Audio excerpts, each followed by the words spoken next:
వరి ధాన్యాన్ని తూర్పార పట్టే విధానంలో సంఘాయిపేట రైతుల కృషి అభినందనీయమని మెదక్ జిల్లా సివిల్ సప్లై డిఎం హరికృష్ణ అన్నారు.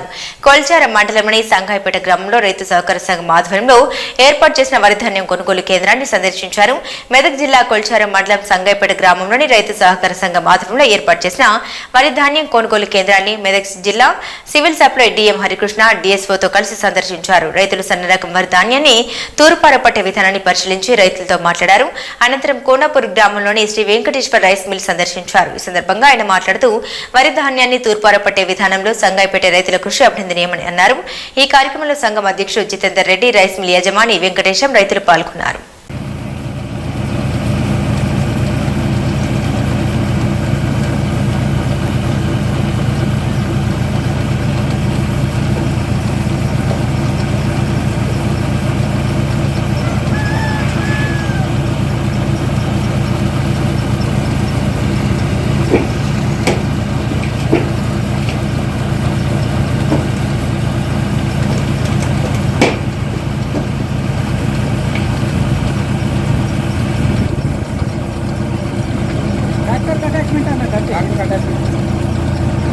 గంటకింత 50 నిమిషాలు ట్రాక్టర్ 45 నుంచి 50 నుంచి 40 నుంచి 50 నిమిషాలు ట్రాక్టర్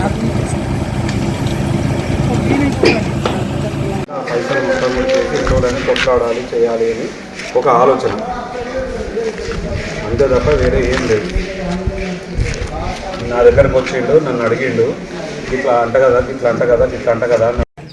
సంఘాయిపేట కొనుగోలు కేంద్రాన్ని నేను అంటే DM civil supplies and DSO గారు విజిట్ చేయడం జరిగింది. అంటే యాక్చువల్గా ఏంటంటే ఇక్కడ వీళ్ళు సుమారుగా ఒక 4 నుంచి 5 ఆటోమేటిక్ ప్యాడీ క్లీనర్లు పెట్టి విజయవంతంగా సక్సెస్ఫుల్గా వీళ్ళంతా కూడా సన్నధాన్యాన్ని ప్యాడీ క్లీనింగ్ చేస్తున్నారు. ఈ విషయంలో రైతులందరూ కూడా అభినందనీయం, వాళ్ళు చాలా కష్టపడుతున్నారు. సో ఇప్పుడు వాళ్ళకు కూడా అంటే క్లీనింగ్ చేయడం వల్ల వచ్చే లాభం ఏంది, డైరెక్ట్గా పంపిస్తే వచ్చేటటువంటి నష్టం ఏందనే దాని మీద వాళ్ళకు క్లారిటీ వచ్చింది.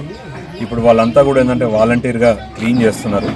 ప్రతిరోజు కూడా ఇప్పుడు 5 బ్యాచీల వారీగా 5 ప్యాడీ క్లీనర్లు పెట్టి క్లీన్ చేస్తున్నారు. మ్యాక్సిమం ఇక్కడ ఒక 40 లారీల ధాన్యం వచ్చే అవకాశం ఉంది, సన్నధాన్యం కాబట్టి. ఇక్కడ ఇక్కడ వస్తున్న ధాన్యాన్ని క్లీన్ చేసిన తర్వాత రైస్ మిల్లర్లు కూడా ఇష్టపూర్తిగా దించుకోవడానికి రెడీగా ఉన్నారు. కాబట్టి ఆ విషయమే ఒకసారి వాళ్ళకు ఇంకా ఫర్దర్ గైడెన్స్ ఏమైనా కావాలా, ఎట్లా ఉంటుంది, ఏం చేయొచ్చు, ఎంత తొందరగా క్లియర్ చేయొచ్చు అనే దాని మీద వాళ్ళకోసారి వాళ్ళతో మాట్లాడి వాళ్ళకి ఏమైనా సూచనలు సలహాలు అవసరమైతే ఇద్దామనే ఒక ఆలోచనతో నేను డిఎస్ఓ గారు ఈరోజు విజిట్ చేయడం జరిగిందండి. సో అన్ని చోట్ల కూడా చాలా మంచిగా క్లీనింగ్ జరుగుతుంది. ఈ వీళ్ళను ఎగ్జాంపుల్గా తీసుకొని పక్క కేంద్రాల వాళ్ళు కూడా కొనుగోలు స్టార్ట్ చేసిండ్రు.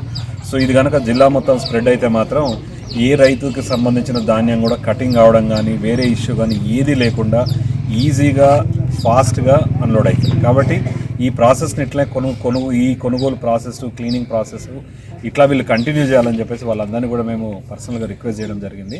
ఒక ఆటోమేటిక్ ప్యాడీ క్లీనర్ కూడా నడుస్తుంది. ఇప్పుడే చేగుంటలో ఇంకొక ఆటోమేటిక్ ప్యాడీ క్లీనర్ కూడా ఉందని చెప్పి తెలిసింది. వారికి కూడా ఇప్పుడు డిస్ట్రిక్ట్ మార్కెటింగ్ ఆఫీసర్ గారు కూడా ఫోన్ చేసి ఇన్ఫామ్ చేశాము. వారు కూడా ఈరోజు ఇంకొక ఆటోమేటిక్ ప్యాడీ క్లీనర్ కూడా ఇస్తున్నారు. సో ఈ రోజు నుంచి ఇంకాస్త క్లీనింగ్ స్పీడ్ అవుతుంది, కొనుగోలు కూడా స్పీడ్ అవుతుంది. మ్యాక్సిమం ఒక 15 నుంచి 20 రోజులు మొత్తం కొనుగోలు కేంద్రాల్లో ఉన్న ధాన్యం మొత్తాన్ని కూడా పూర్తి స్థాయిలో లిఫ్ట్ చేయడానికి ఏర్పాటు చేస్తాం.